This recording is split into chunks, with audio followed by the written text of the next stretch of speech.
શિક્ષક સંઘ છે ભાવનગર દ્વારા અને બરોડા દ્વારા પ્રકાશિત એક વાર્તા વિજુભાઈ પુસ્તક પણ તમને આપ્યું છે.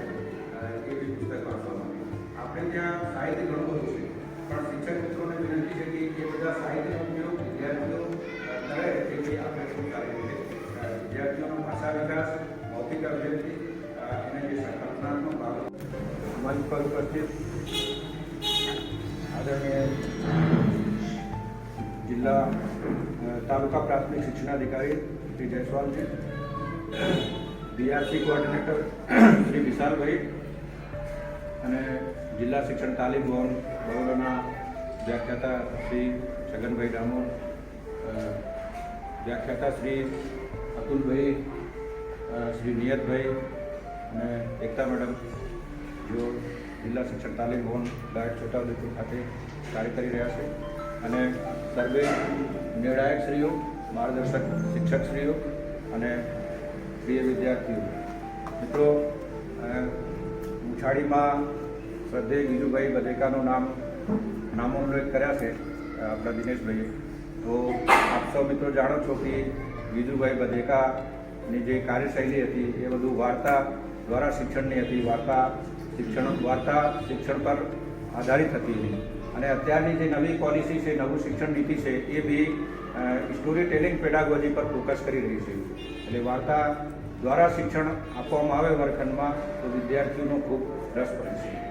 અને વાર્તા આનંદનો વિષય તો ખરું જ, પણ એની સાથે સાથે એનાથી ભાષા વિકાસ પણ એટલું જ થાય છે. એટલે ભાષા વિકાસ જે છે, ભાષાનું મૌખિક અભિવ્યક્તિ પણ ખૂબ સારી રીતે થાય બાળકોનું, અને એના શબ્દભંડોળ. વાર્તા એક એવું મંચ છે કે 80 વર્ષના વૃદ્ધને પણ જો વાર્તા કહેવાની આપ સાંભળવી ગમે, દરેકને વાર્તા ગમતી જ હોય કે એમાં શું આવે છે. અને બાળકોને તો અતિ પ્રિય જો કોઈ હોય તો વાર્તા. વિજુભાઈ બધેકાએ દીવા સપનાની અંદર જે વાત કરી છે, તો વાર્તાનું કેટલું મહત્વ છે એ જો આપણે જાણવું હોય તો આપણે દીવા સપનામાં જાણી શકીએ છીએ. વધુ વાત ન કરતા આપણી વચ્ચે ડૉક્ટર વિશ્વજીત સાહેબ વચ્ચે ઉપસ્થિત છે, તો હું તેઓને વિનંતી કરીશ કે આપણને આજના વાર્તા સ્પર્ધા અંતર્ગત માર્ગદર્શન આપે. માન્ય સાહેબ શ્રી.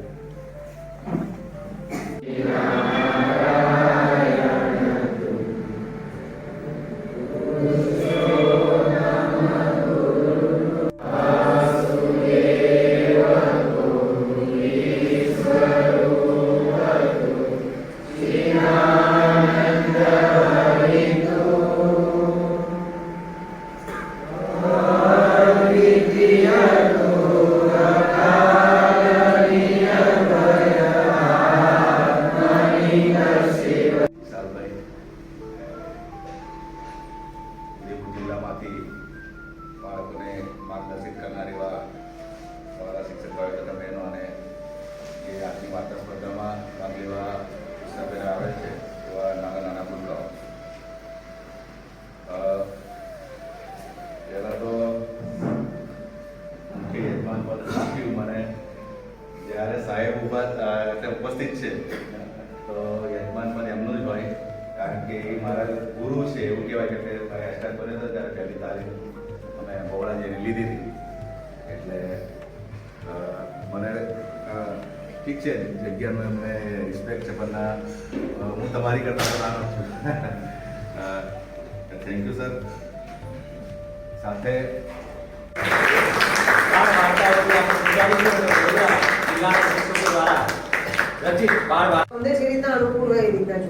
સારું લાગે છે કે સાહેબ તમારી નકલ, હા તમે જરા વિચારી શકે ને વાટા લખી શકે એવું ચિત્ર જોઈ શકો.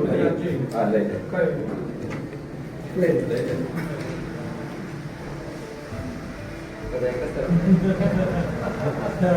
અને કોઈને એવું લાગે તો પછી એ ચિત્રનું આપી દઈએ. હા તમે જો એ તો મારી મવડા પ્રાથમિક શાળા છે. મારી વાર્તાનું નામ ઠાગા ઠૈયા કરું છું છે. એક હતો કાગડો અને એક હતી કાબર, બંને વચ્ચે દોસ્તી થઈ, સમય વીત્યો એમ બંને પાકા દોસ્ત બની ગયા. બંને દોસ્તોમાં ભેદ હતો. કાબર તો ભલી અને બોડી હતી, પણ કાગડો તો બસ પાકો હતો. એક દિવસે કાબરે કાગડાને કહ્યું,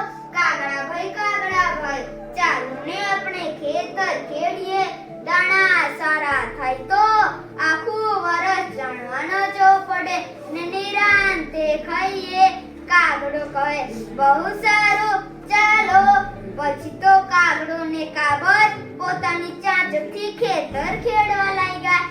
થોડી વાર થઈ ત્યાં કાગડા ચાંચ ઉગી ગઈ એટલે તે કાગડો ગળાવા લુહારને ત્યાં ગયો. જાતો જાતો કાબરને કહેતો ગયો કાબર ભાઈ